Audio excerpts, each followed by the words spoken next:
అపూర్వ సౌధం తర్వాయి భాగం.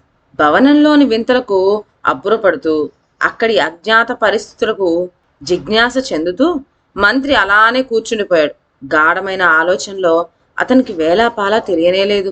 ఇంకా కొద్దిసేపట్లో ప్రొద్దుగూకుతుంది అనగా అల్లంత దూరాన్నించి విన్నుల విందుగా ఒక మధుర ధ్వని వినిపించింది. అయితే ఈ ధ్వని ఇంతకు ముందు మంత్రికి పరిచయమైందే. లోగడ మాయాడొప్ప చేసి ఉన్న ధ్వని ఇదేనని అతను వెంటనే గ్రహించాడు. క్రమంగా ఆ ధ్వని అతనికి దగ్గరైంది. మరికొద్దిసేపట్లోనే మాయాదొప్ప ఈ భవనంలోకి వచ్చేసి అక్కడ ఆగింది. అది ఆగటం ఏమిటి, దాని మోత నిలిచిపోవటం ఏమిటి, రెండు ఒక్క మాట జరిగినాయి. దొప్పలాగా కనపడే ఇది ఒక విమానం. ఈ విమానం మీద ఎవరో గాని ఈ భవనానికి వస్తూ పోతూ ఉంటారు అని తను చూసిన దాన్ని బట్టి మంత్రి ఊహించాడు. అతడు ఇలా ఆలోచించేటంతలోనే అలికిడైంది. ఇది మనుషులు చేసే అలికిడే.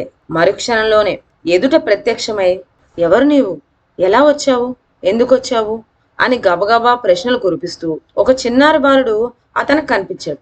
బాలుడు కంటపట్టంతోనే ఆశ్చర్యము ఆవేశము మంత్రిలో ఒక్కసారిగా వచ్చేసాయి. ఏమిటి, దేవసింహుడే, ఎన్నాళ్ళకు చూచానోయ్ నా తండ్రి అంటూ ఆత్రంతో బాలుడిని చేరదీసుకోబోయాడు మంత్రి. కాని ఆ బాలుడు మంత్రికి దొరకనేలేదు.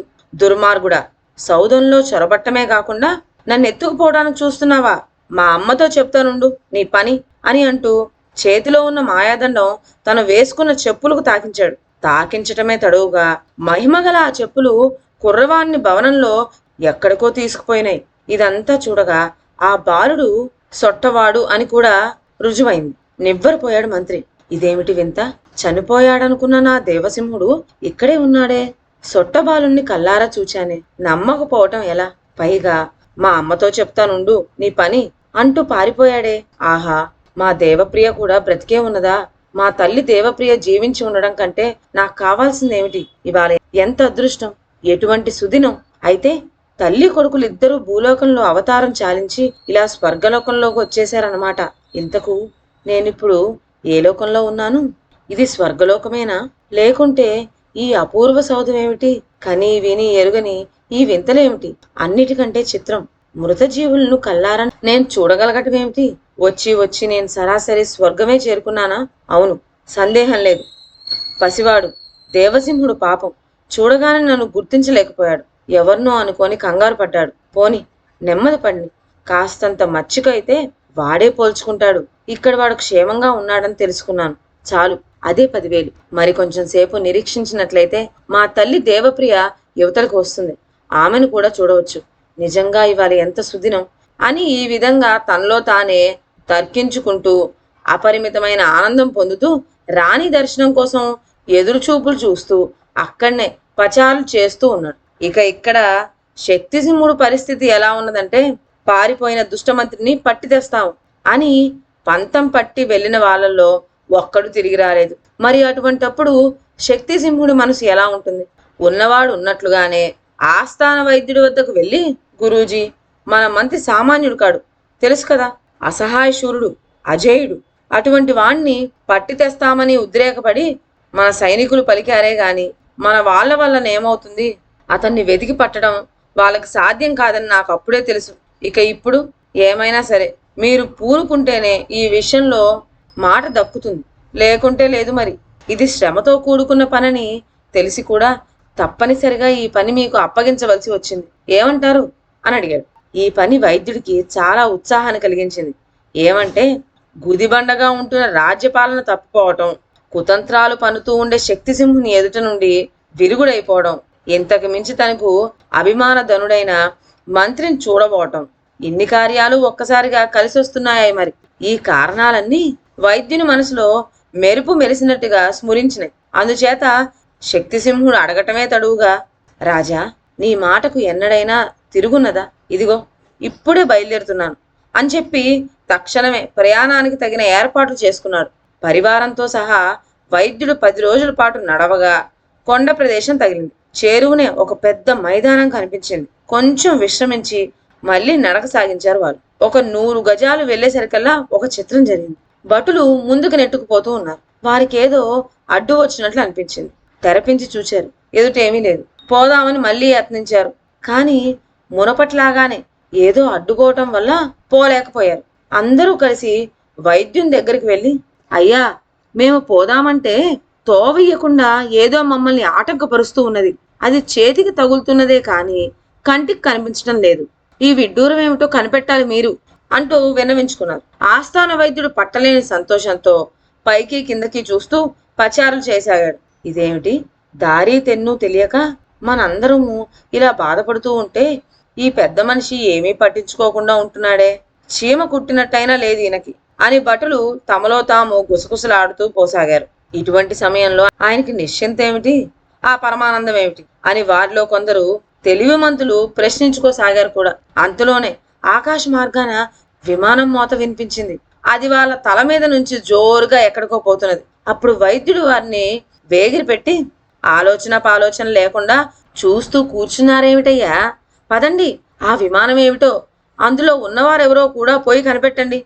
ఈ లోపల నేను ఇక్కడనే ఉండి ఆ ఆటంకానికి కారణం ఏమిటో కనుక్కుంటాను అని హెచ్చరించాడు. అందుకు వాళ్ళు, అయ్యో, ఏమో అనుకున్నాము, వైద్యుడు ఉదాసీనం గలవాడే, ఈ దృష్టి మీదనే ఉన్నాడు, ఏమీ పట్టించుకోవటం లేదని చెప్పి ఆయనను గురించి తొందరపాటుగా అభిప్రాయపడ్డాం, పొరపాటు అనుకొని పశ్చాత్తాపం చెందారు. వైద్యుని ఆజ్ఞను శిరసావహించి పైన విమానపు జాడ చూచుకుంటూ భూమి మీద దారి చేసుకుంటూ వడివడిగా వాళ్ళు పోసాగారు. ఇలా వాళ్ళు అక్కడి నుండి వెళ్ళిపోవటమే వైద్యుడు కావాల్సింది.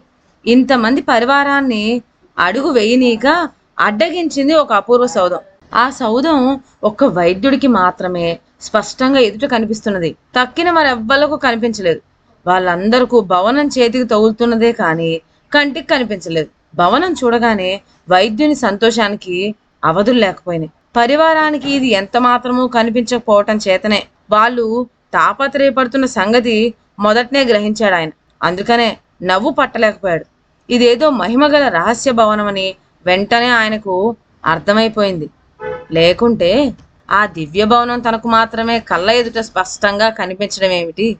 తన పరివారం దారి తెన్ను తెలియక ఎవరో ఆటంకపరుస్తున్నారని గోల పెట్టడం ఏమిటి? ఈ దైవరహస్యం పిట్టకైనా వెల్లడించకూడదు అని నిశ్చయించుకున్నాడు. అందుచేతనే పరివారం అంతా విరగడైపోతే తన పరిశోధనలు స్వేచ్ఛగా సాగించుకోవచ్చునని ఆయనకు తొందరపాటు కలిగింది. అదృష్టవశాన ఆ విమానమోత వినిపించటము, ఆ విషయం మీద వాళ్ళను అవతలకు సాగనంపటము రెండు ఒక్కసారి జరిగినాయి.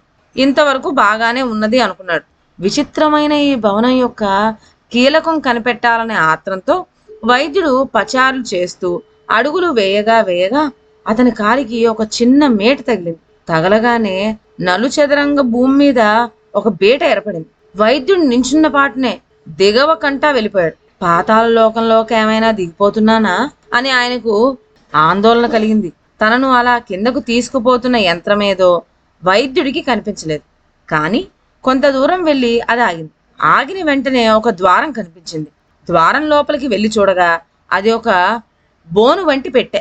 వైద్యుడు పెట్టెలో ప్రవేశించాడో లేదో రయ్యమంటూ ఆయన్ని పైకంటూ తీసుకుపోయి ఒక చోట ఆగేసరికి మంత్రి ఎదురొచ్చాడు. ఒకరినొకరు చూచుకొని ఇద్దరు విస్తుపోయారు. తన తపం ఫలించినందుకు వైద్యుడు అపారమైన ఆనందంలో మునిగిపోయాడు. ఆయనకు మంత్రి కంటపడగానే కొండంత ధైర్యం వచ్చింది. ఇంతవరకు తను చూచిన చిత్రాలన్నీ మంత్రి వైద్యుడికి కూడా చూపించగా ఆయన తన్మయుడయ్యాడు. విశేషాలన్నీ విప్పి చెప్పగా వైద్యుడు పరవశం పొందాడు.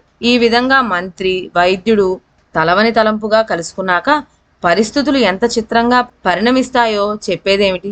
తన అంతగా నమ్మి కొలిచిన ఆస్థాన వైద్యుడు కానీ వెంట వెళ్ళిన పరివారంలో ఒక్కళ్ళైనా కానీ తిరిగి రాలేదు. మనుషుల్ని పంపినప్పటికీ వాళ్ళ జాడైనా తెలియలేదు. ఏమనుకోవాలి? ఇంతమంది కలిసి ఎక్కడికి పోయినట్లు? ఈ వాలకం చూచి అట్టుడికి పోయినట్లు ఉడికిపోసాగాడు మన శక్తిసింహుడు. నా జాతక ప్రభావం ఏమిటో గాని ఏమి చేద్దామన్నా ఎదురెత్తుగానే వస్తున్నది.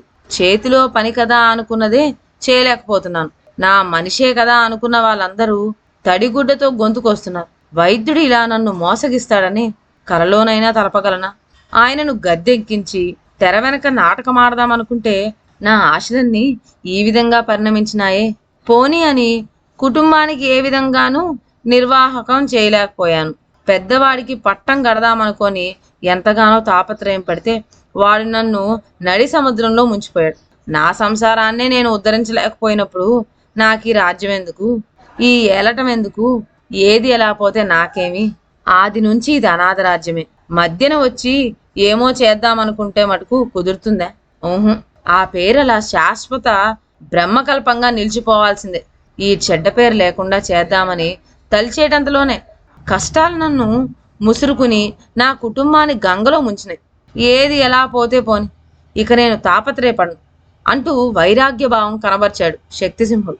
రాజ్యకాంక్ష సడిలిందే కాని శక్తిసింహునికి మంత్రి మీద కోపం మాత్రం కొంచెమైనా తగ్గలేదు. గొంతులో ప్రాణం ఉండగా తనకు బద్ధశత్రువైన మంత్రి శిక్ష పొందటం కనులారా చూస్తే గాని నిద్రపోకూడదనుకున్నాడు శక్తిసింహుడు. ఇదే తనకు జీవితంలో మిగిలి ఉన్న కోరిక. ఎందుకోసమని ఎలా అయినా మంత్రిని పట్టాలి. మంత్రిని పట్టడానికి ఎవరిని పంపితే వారే తిరిగి రాకుండా ఉన్నారు కనుక ఈ మాయేమిటో తనే స్వయంగా తెలుసుకోవటానికి అతను నిశ్చయించుకున్నాడు. ఈ నిశ్చయంతో రాజ్యాన్ని ప్రజలిష్టానికే వదిలేసి తను పాదాచారి అయి మంత్రిని వెతకటానికి బయలుదేరాడు. శక్తిసింహుడు ఎన్నో శ్రమలకు లోనై కొన్నాళ్లకల్లా ఒక మహారణ్యం చేరుకున్నాడు. చేరుకుని ఒక చెట్టు నీడన విశ్రమించాడు. ఆ మహారణ్యం ప్రక్కనే ఒక మైదానం ఉన్నది.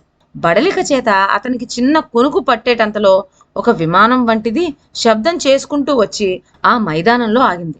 అందులో నుంచి అందాల బాలుడొకడు దిగి చేతులతోనూ కాళ్ళతోనూ డేక్కుంటూ అరణ్యంలోని చెట్ల వైపు రాబోయాడు. ఈ సందడికి శక్తిసింహునికి మెలకువ వచ్చింది. తన వైపే వస్తున్న ఆ అందాల బాలుని చూడటంతోనే అతడు కెవ్వున కేక వేసి వాడిని పట్టుకుందామని లేచాడు. ఆ తర్వాత ఏమైందో నెక్స్ట్ వీడియోలో విందాం. అంతవరకు సెలవు. నా ఛానల్లోని కథలు మీకు నచ్చినట్లయితే నా ఛానల్ను లైక్ చేసి సబ్స్క్రైబ్ చేయండి. షేర్ చేయటం మర్చిపోవద్దు. కొత్త కథల నోటిఫికేషన్ కోసం బెల్ ఐకాన్ ప్రెస్ చేయండి. Thank you.